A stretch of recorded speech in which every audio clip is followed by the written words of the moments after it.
ఏలూరు జిల్లా కైకలూరు పరిధిలోని కలిదిండి మండలంలో 2 రోజులుగా కురుస్తున్న వర్షాల కారణంగా లాల్వా కాల్వపై తాత్కాలికంగా ఏర్పాటు చేసిన వంతెన కూలిపోవడంతో కలిదిండి కైకలూరు రహదారి దెబ్బతింది.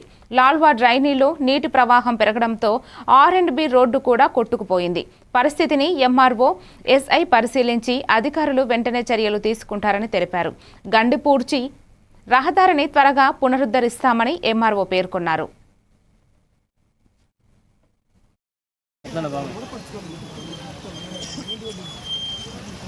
అది ఏం చేసుకుంటే సరిపోయింది ఈలోపు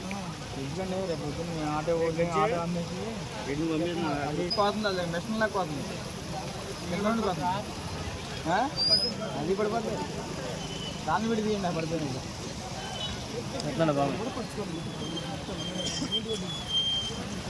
అది ఏం చేసుకుంటే సరిపోయింది ఈలోపు ఎందుకంటే రేపు పొద్దున్న ఆటో ఆటో అమ్మేసి అది పోతుంది అది మెషిన్ లాగా పోతుంది ఎల్లుండి పోతుంది అది పడిపోతుంది దాన్ని విడి తీయండి పడిపోయింది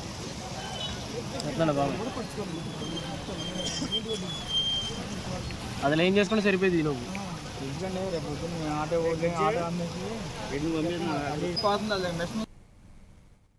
కేంద్ర ప్రభుత్వ ఆధ్వర్యంలో కాటన్ కార్పొరేషన్